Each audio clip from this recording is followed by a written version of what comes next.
That was a situation very key to what we do right here. It's not the first time the police and any other authority are being accused of brutalizing journalists or just harassing journalists. We'll be talking to my panel here, but first, they'll be making comments on that. First, let me introduce them, starting from Dennis Okari. Dennis Okari is the investigative editor right here at NTV. Thank you very much, Dennis. And then we have Delano Kiilu, the Secretary General, Protection Association of Kenya. Delano, thank you for coming. Robert Nagila, journalist with CGTV Network. Thank you, Robert. And finally, right next to me is John-Allan Namu. Thank you, gentlemen, for coming. Quick response, or quick look at that story. It's something that happens. Let me start with Dennis. This is not something, have you witnessed this? Or have you been brutalized by police? Just a quick comment on this. It has happened to me. The last time it happened to me was during the Garissa University College attack. I remember we'd gone there to cover, and we just landed.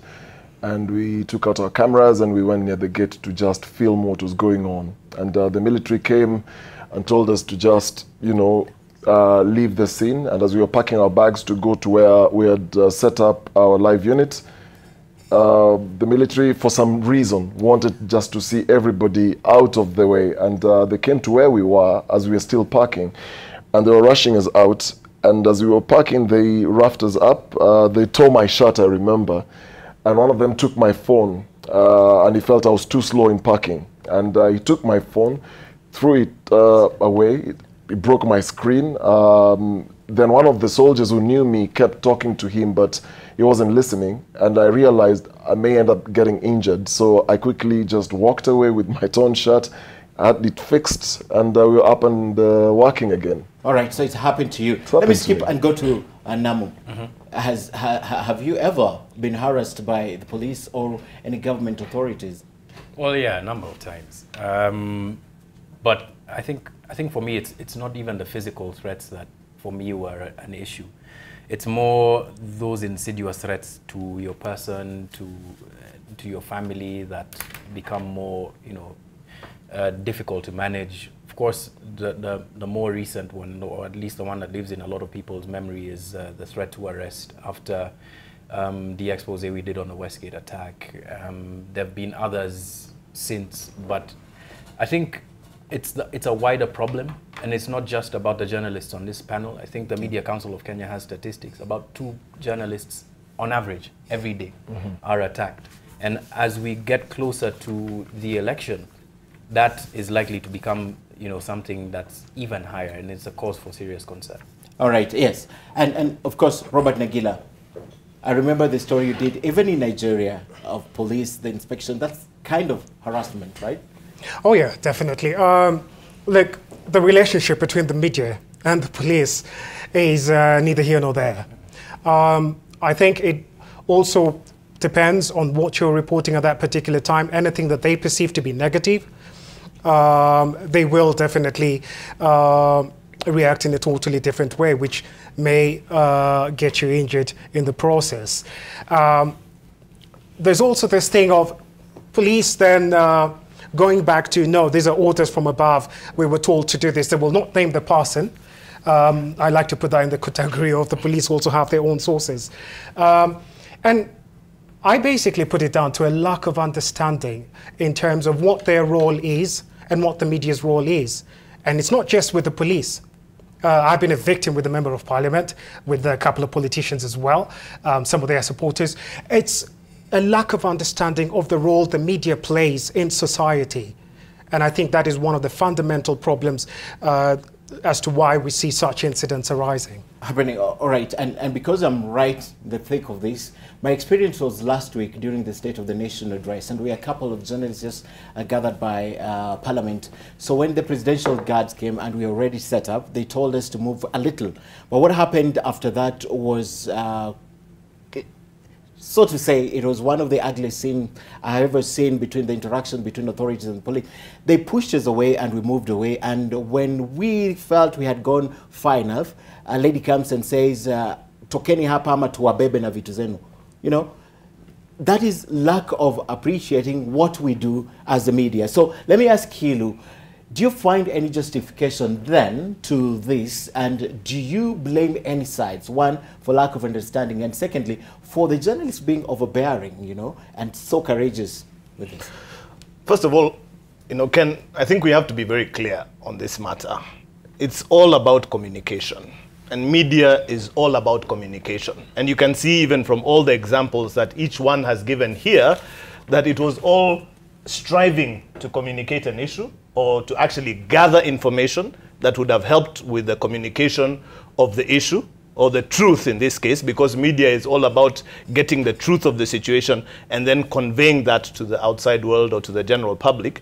In almost all these cases, what we have witnessed from a Protective and Safety Association of Kenya standpoint is that there is what we call failure of communication. Okay. Either lack of communication. In the case of Dennis, for example, there was a big lack of communication for the commanding officer at the scene as to the fact that there were very key journalists and media present within the operating theater of that particular incident. If we come back again in the direction of what just occurred to you at Parliament, in security we have what we call a standoff area.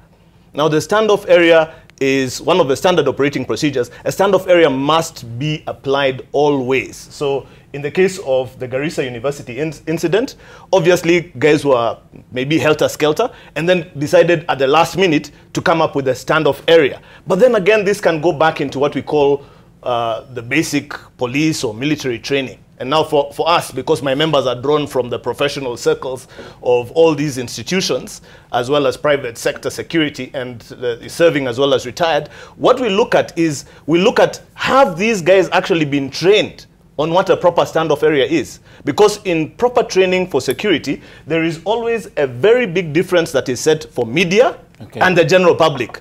So even if we have an incident, you know, I can take an incident like the fire that occurred, the KPC fire that occurred in the area, in the sewers, and where you just had general pandemonium. There was no clearly demarcated or designated areas. In every single incident, in the case of the State of the Nation address, there's supposed to be a clear standoff area. All right. There's supposed to be an area which is reserved for VIPs or the members of parliament, the senators, the ambassadors, etc. But media has to have a designated zone which is not interfered with. If we look at best practice around the world, for example, at the White House, the media are given their clear area. They don't have to move from there. They're not going to be pushed back. If they're asked to move back a little because of a security concern, an active security concern, it will be done justifiable. It will be done in a very quiet manner. All right. So moving forward with the discussion, what then do we take this to be? A front?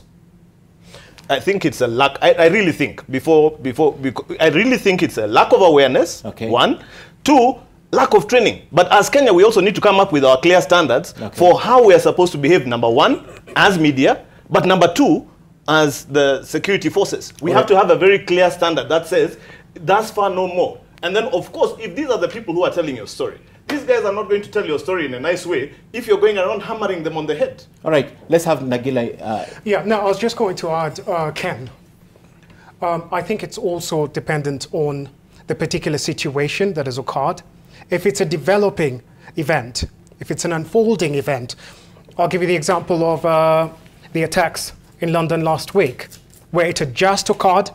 And if you were watching that footage that was emerging from London, you had the police arriving on the scene, still trying to make sense of what was going on. Now, at that particular moment, they're not sure of just how many attackers are, or if indeed it was an attack. And you could see that as they tried, crowd control was the first thing that came in first. Get everybody out of a certain perimeter. And then, and you could see they kept pushing the journalists back. But it's the manner in which they did it. That is a big, big difference. Locally, we have a problem when it comes to crowd control first. When an event has just occurred, there's a lot of confusion, of course, in the minutes after the event itself. But just controlling the crowd is a problem.